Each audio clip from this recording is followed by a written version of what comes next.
Welcome to the Deep Dive. This is where we take sources you're interested in and, well, we pull out the key insights for you. Fast and effective. Basically, your shortcut to getting up to speed on something specific. Exactly. And today we're looking at something pretty interesting, a content creator reflecting on hitting their 1,000th YouTube video. Right, for a channel called Max of All Trades. And these reflections are recent, from May 4th, 2025. Yeah, and what's intriguing is they're already looking ahead. Video scheduled out, new numbering, MOAT IDs over 1,000. It feels like a real milestone moment. It does. It signals, maybe a new chapter, a good time to understand how this whole thing evolved. For sure. And think about our listener. Yeah. Maybe that's you wanting to grasp the essence of this channel, the why behind it, without, wading through 1,000 videos. Which is a lot of content. It really is. So Yeah. Our mission today, unpack the evolution, the purpose, the unique bits of Max of All Trades using the creator's own words. Sounds good. Where do we start? The very beginning. Let's do it. The origin story. What was the initial spark back in, 2022? May 2022. And the idea then was vlogs, just personal reflections shared on camera. Okay, typical starting point for some channels. But here's the twist the creator mentions, always hating being on camera. Found it really uncomfortable. Oh, interesting. So not a natural fit, maybe. Barely not. But get this, despite that discomfort, they still churned out over 100 videos in that first year. Wow, over 100. Even hating the camera. Yeah. It kind of suggests there was a strong internal drive, right? Something they really needed to express, enough to push past that barrier. That really makes you think, doesn't it? How passion can override discomfort. But okay, so vlogs were the start. Yeah. Did that last? It seems like it shifted. The creator mentions taking a break later in 2022. Then 2023 was more about experimenting with AI. Okay. AI enters the picture. Right. And then video making picked up again in 2024. Funnily enough, what seemed to kickstart it again was maxing out an account in old school RuneScape. Haha. Really? A gaming achievement. Seems like it. But the real turning point, the pivotal moment, appears to be discovering AI software, specifically tools for making podcasts and music. God, so that discovery really set the current direction. That's what it sounds like. Kind of a reminder that sometimes these unexpected tech discoveries can completely change your creative path, Definitely. From hesitant vlogger to AI music and podcasts. Yeah. Quite the evolution. Mm-hmm. So how does the creator define the channel now? What is Max of All Trades today? Well, the official description calls it a public video diary, and those MOAT numbers we mentioned, they seem to act like entries, markers in this diary beyond the first 1,000. A public diary. Okay. And they use this great analogy, a personal sandbox, a place to just try things out creatively, experiment without high stakes. I like that, a sandbox. Yeah. Less pressure, more freedom. Exactly. And they're upfront about wanting to document everything, the good, the bad, and the ugly, sharing the whole messy process. That honesty is appealing. What about that guest, not customer idea? Yeah, that's quite distinct, isn't it? They frame it very clearly as a hobby. It's like, I'm making this for me, but you're welcome to hang out. Free of charge, too. So intrinsically motivated, not commercially driven. Totally. And the big picture goal, they call it a time machine, something for their future self and maybe others to look back on. Time machine. And they also use a giant puzzle analogy. Each video is like a piece, and over time, you start to see the bigger picture. That makes sense, especially with so many videos. It implies the value isn't just in one piece, but the whole collection. Right. The whole is greater than the sum of its parts, maybe? So what's the main focus of that collection right now? If it's a puzzle, what kind of picture is emerging? According to the creator, the primary focus now is AI music. That's the main thing. Okay. AI podcasts are secondary. And they also mentioned dabbling in audiobook formats for some writing, so still very much in that audio space. Got it. Music first, podcast second, some writing, all AI assisted. So we know the what's. Let's dig into the why. What's driving all this? This is where it gets really insightful, I think. The creator talks about wanting to bridge educational content and personal content. Oh, so? Offering life lessons from an average person. There's a clear pushback against needing to be an expert. I see. More relatable, less preachy. Exactly. They actually said they want to make it cool to simply be a person again, which, feels quite relevant today. It really does. There's a hunger for that authenticity online. And they specifically mentioned the human element.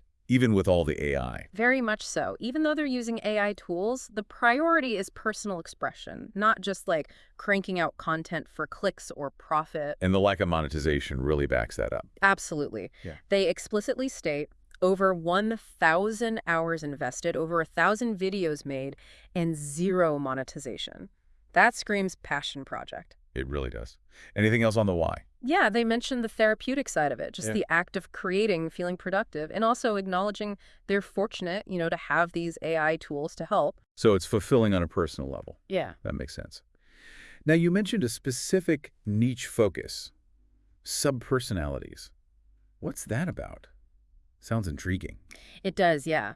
This is described as a long-term theme for the creator, something they find really compelling, but also kind of hard to talk about conventionally. Okay, so what are subpersonalities in this context? Think of it less like a clinical thing, more like the different roles or facets we all have, your work self, your creative self, your inner critic, maybe, those kinds of aspects. Right, the different hats we wear. Kind of like that. Yeah. And they're using AI as a tool almost to analyze and present these internal explorations in a way that feels more accessible. Using AI for self-exploration.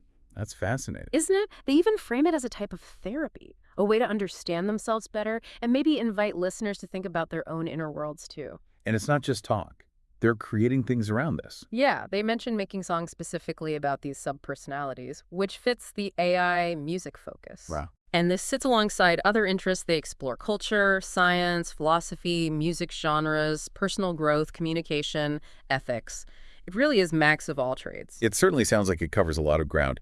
Given the AI aspect, did they mention ethics or their approach to content? They did.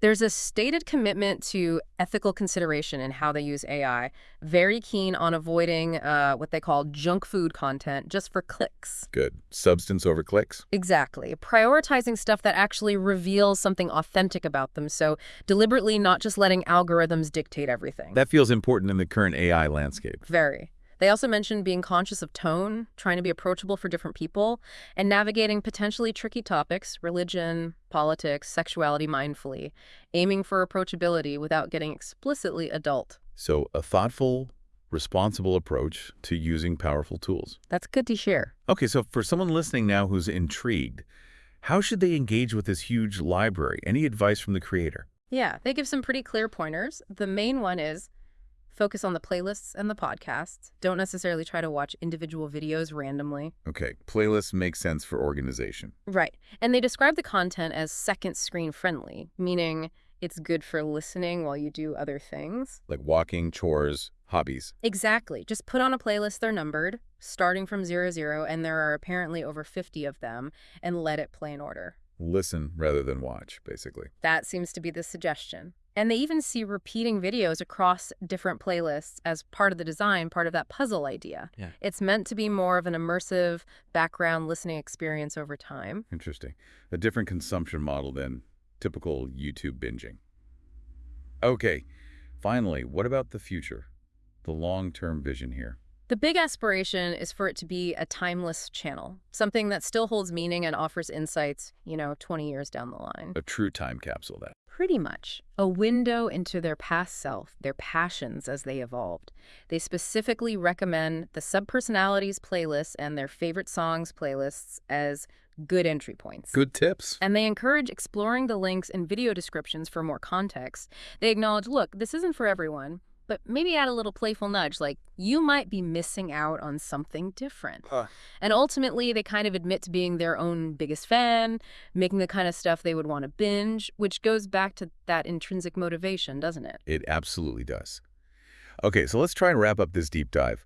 We've traced max of all trades from hesitant vlogs to this quite unique AI-assisted space for creativity and self-reflection. Yeah, driven by really personal motivations growth, sharing an average person perspective, not chasing clicks or cash. Very authentic. And that personal sandbox idea, the guest philosophy, it really defines the channel's feel, doesn't it? It really does. And the sheer dedication, 1,000 plus hours, unmonetized, that's a powerful statement about passion. Definitely. Plus that intriguing niche of exploring subpersonalities, using AI as a tool for understanding. A really unique angle. So, for you listening, Hopefully this gives you a solid, quick understanding of what this Max of All Trades project is all about, the thinking behind it, without needing to sift through everything yourself.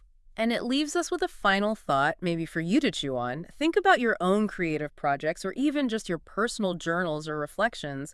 What would your time capsule look like? Good question. What could your future self, or maybe others, learn from it? Could any of the principles here, that sandbox idea, the focus on authenticity, using tools for self-discovery, apply to how you express yourself or how you learn? Something to consider.